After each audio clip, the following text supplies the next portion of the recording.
relation tales. Ray knew he should go to bed, but kept reading another story about a wife cheating. Were these stories real? Could people really do this to someone they loved? These thoughts stuck in Ray's mind, making him feel doubtful and suspicious. He started paying more attention to his wife Pamela, watching her every move. When they went out dancing, he felt uncomfortable if she got too close to other men. He even searched through the laundry for signs she might be cheating. Ray met Pamela at her sister Sandy's wedding, not knowing that Sandy and her new husband were swingers. Ray and Pamela instantly connected and got married a year later.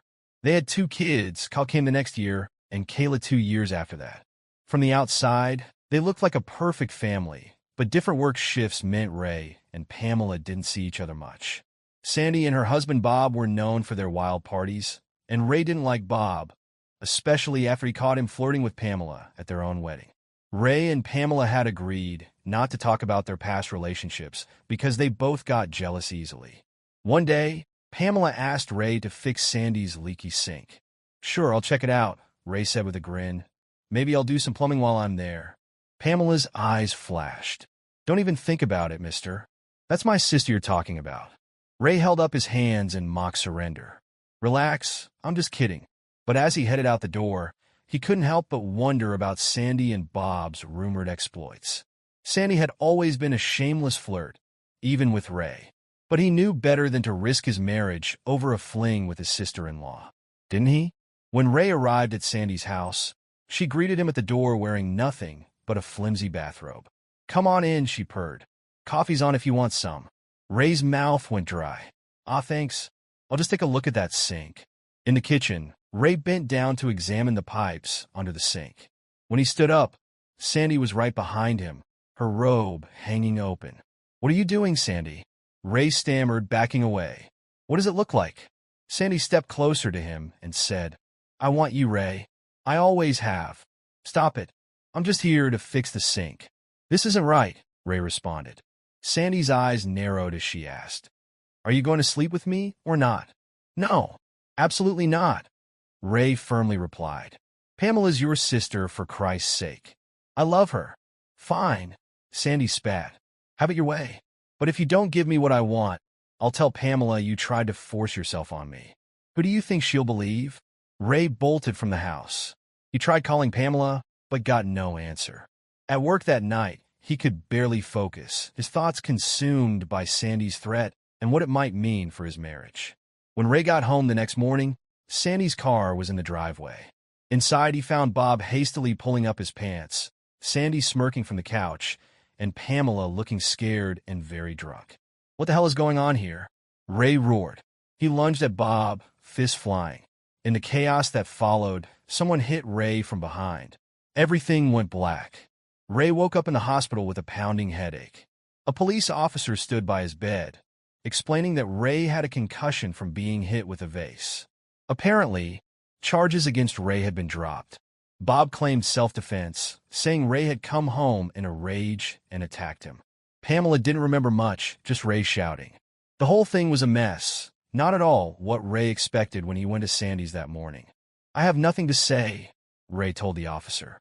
"You're lucky, Mr. Harper," the cop said. "No charges were filed, but I suggest you really think about your actions." After the officer left, Ray's head hurt, both from the injury and from trying to understand what had happened. He couldn't stay with a cheater, but he needed answers. He called his sister Amy to come pick him up. Just then his phone rang.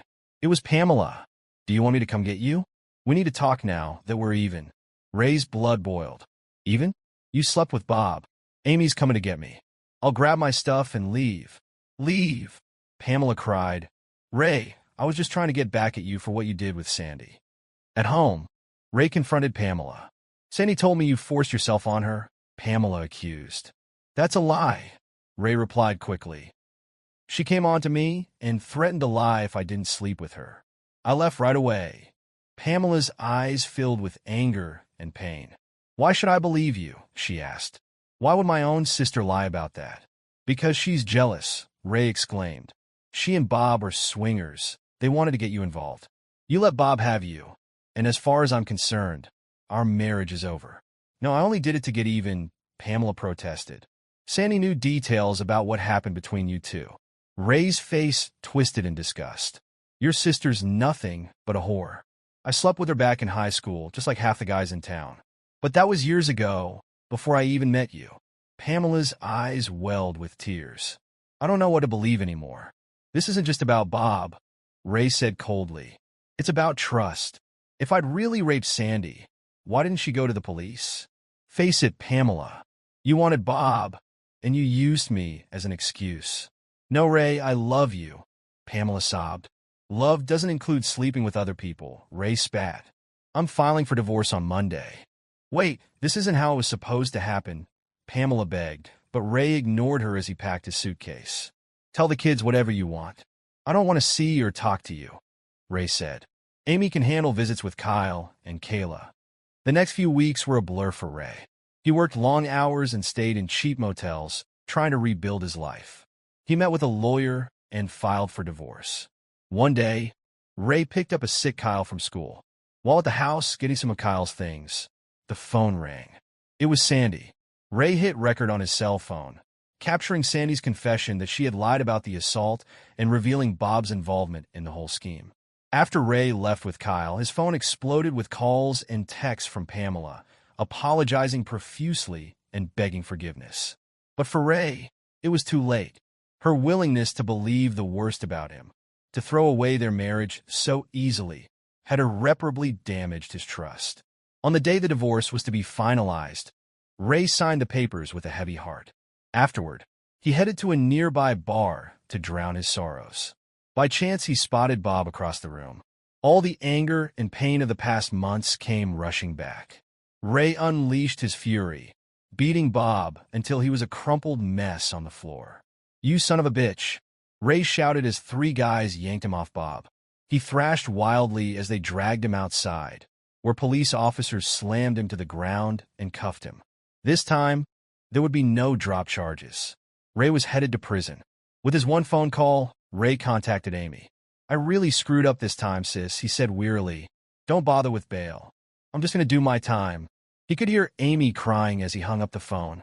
Over the next 2 months, Pamela tried repeatedly to visit Ray in jail, but he refused to see her. When his court date came, Ray pled guilty to assault charges.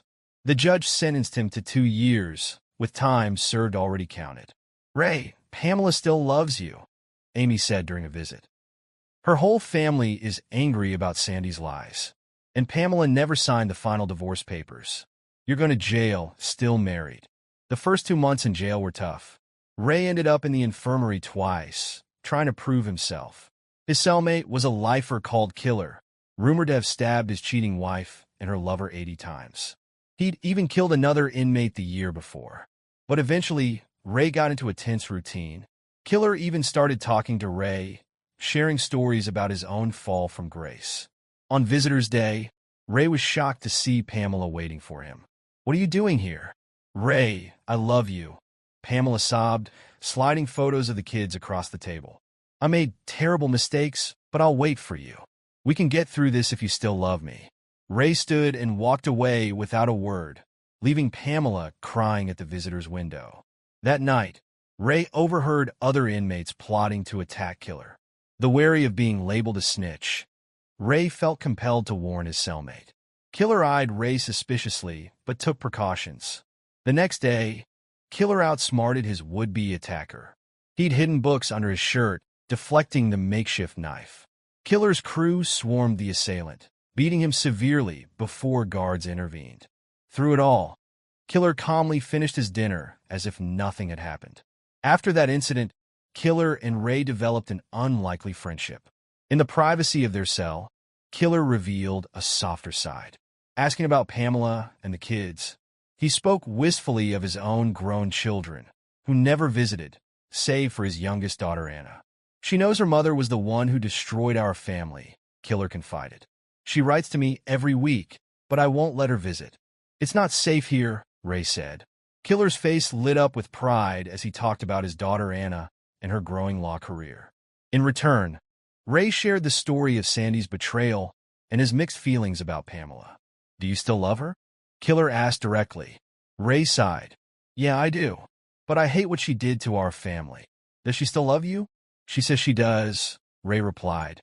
But I don't know if I can ever forgive her. Killer fixed Ray with a piercing stare. Why the hell not? Look around you, kid. You've hit rock bottom. If a woman loved me enough to wait for me in a place like this, I'd be the happiest man alive. But what about the mistrust? The infidelity? Killer barked out a harsh laugh. Hell, you killed for the same damn reason I did. Take it from me. Don't hold on to grudges. It'll kill you slowly from the inside out. Killer's words stuck with Ray, forcing him to examine his own heart. What would he do when he got out? No job, no future, no family. The prospect was terrifying. A month later, Pamela visited again. The kids miss you so much, she said. Is there any chance we could be a family again? I'll do whatever it takes, Pamela said. Ray hesitated. I want to forgive you, Pamela, but every time I close my eyes, I see you with Bob. I hated every second of it, Pamela insisted. When I saw your face that night, I felt sick. I'd do anything to take it all back. Ray's resolve started to weaken. But a few weeks later, Amy visited with bad news. I drove by the house yesterday, she said. I saw Sandy and Bob's cars in the driveway. Confusion and anger filled Ray's mind. Had Pamela been lying to him all along? Around this time, Killer offered to help Ray with his parole hearing, saying he had past experience as a lawyer. Though Ray was unsure, he respected Killer and decided to trust him. When Ray faced the parole board, they questioned him about how he had adjusted to prison life and his plans after release. Ray answered honestly, mentioning his sister's offer of a place to stay and that his old job would take him back. What do you think your chances are of returning to prison? One board member asked pointedly. I never want to see the inside of these walls again, Ray vowed. As Ray returned to his cell, Killer asked how the hearing had gone. Ray shrugged, uncertain what his future held. I told them what you suggested, Ray replied. Was that really you pulling strings to get me out early? Killer chuckled. You never know, kid. But if you do get sprung ahead of schedule, I'll be expecting that weekly pack of smokes on my commissary account. A few days later, Pamela showed up for another visit. Someone from the parole board came by the house. She said nervously, Are you getting out soon? What did they want? Ray pressed. What did you tell them? Just checking how we're settling in if you'd be able to live there, Pamela explained. I told them we're separated, but that I'd love to have you back home. Ray's eyes narrowed. You told me you'd stop seeing Sandy. Is that true? Pamela shifted uneasily. She's still my sister, Ray. I don't see her much, but... And what about Bob? Ray cut her off. Seen him lately? Why are you asking me these questions? Because I can't trust a word you say, Ray snapped. You promised you were done with Sandy, but she and Bob were at the house. Did something happen with Bob again? Is that why you're so worried about me getting paroled? It's not like that, Ray. I can explain, save it, Ray snarled. Tell your damn lover that when I get out, I'm going to finish what I started that night at the bar. And if you're fooling around behind my back again, I'll deal with you too. Pamela fled from the visitor's room in tears. Ray's suspicions had been confirmed. He was headed right back into the same mess that had landed him in prison to begin with. He didn't really want to kill anyone, but he'd be damned if he didn't scare them good and proper. That night, Ray called his sister Amy and asked her to visit as soon as possible. When she arrived the next day, he spilled everything about his conversation with Pamela. Amy sighed. Oh, Ray, I'm so sorry. I had no idea things were still so complicated with Pamela. Ray nodded grimly. I need to know what's really going on. Can you keep an eye on the house? See who's coming and going? Of course, Amy assured him. I'll do whatever I can to help. As Amy was leaving, she paused. By the way, the parole board contacted me too. They wanted to know if you could stay with us if you get out early, Amy said. Ray's eyebrows shot up. What did you tell them? That you're always welcome, of course. Kenny agrees too. Thanks, sis. I don't know what I'd do without you. Oh, and they also called Mr. Parker about your old job, Amy added. Really? Ray asked. What did he say? Amy smiled.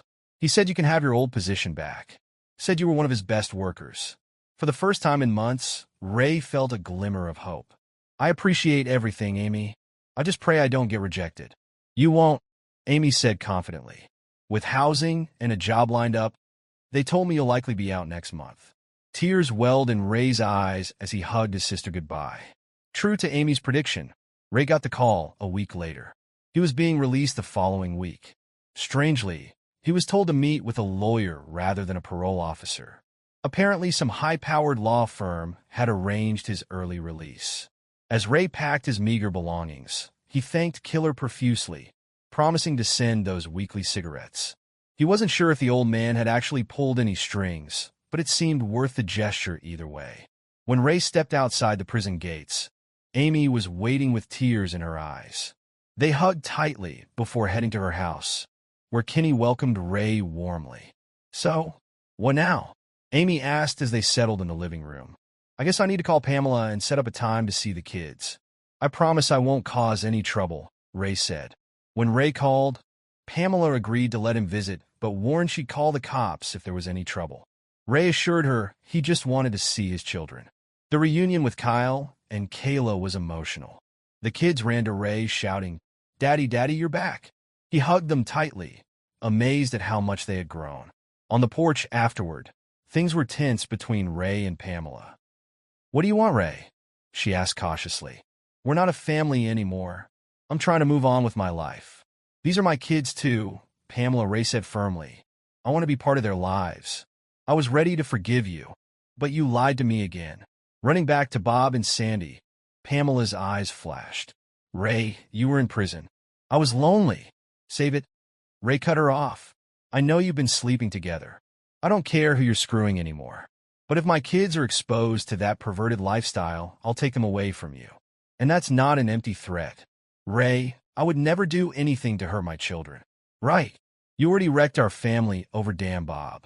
I'm making sure my kids stay clear of people like that.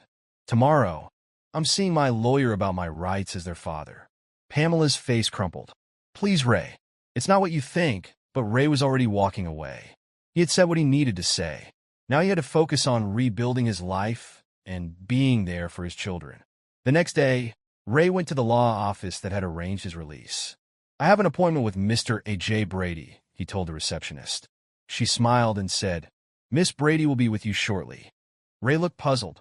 The card had definitely said A.J. A few minutes later, a stunning woman in a sharp blue suit approached. "Mr. Harper? I'm A.J. Brady," she said, extending her hand. "Please, come into my office so we can discuss your situation." Ray followed her, fascinated. Once they were seated, A.J. explained, "A mutual friend asked me to review your case.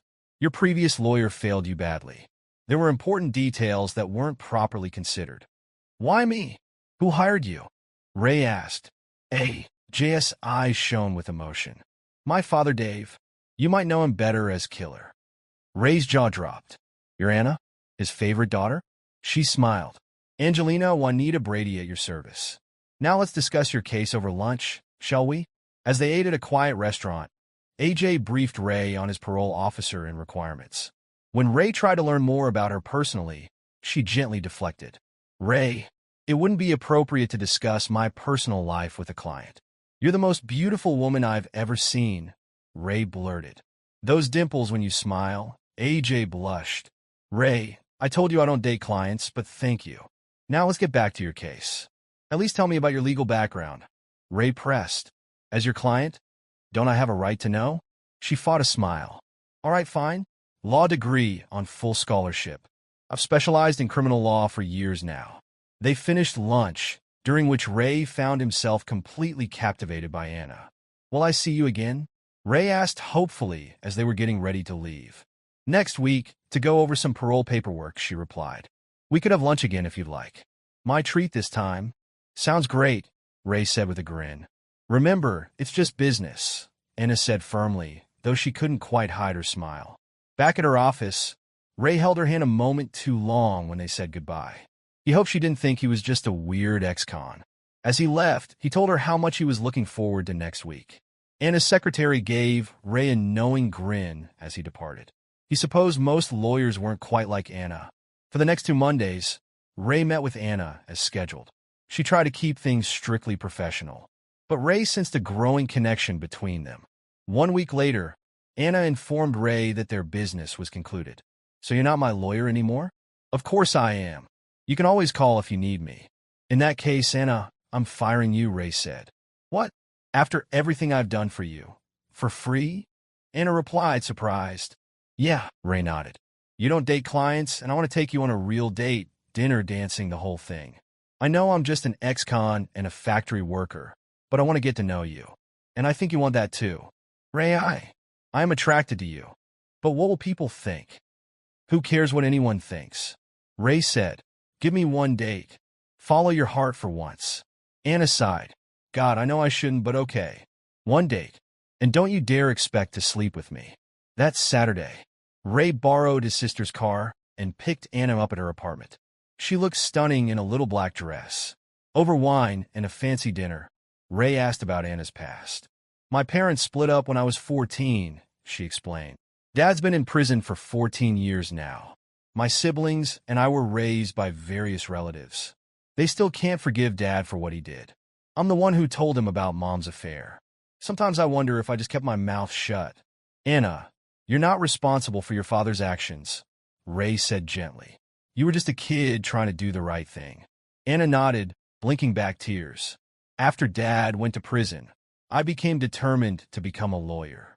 I thought maybe I could help get his sentence reduced. That's why I chose criminal law. But it turns out there wasn't much I could do in his case.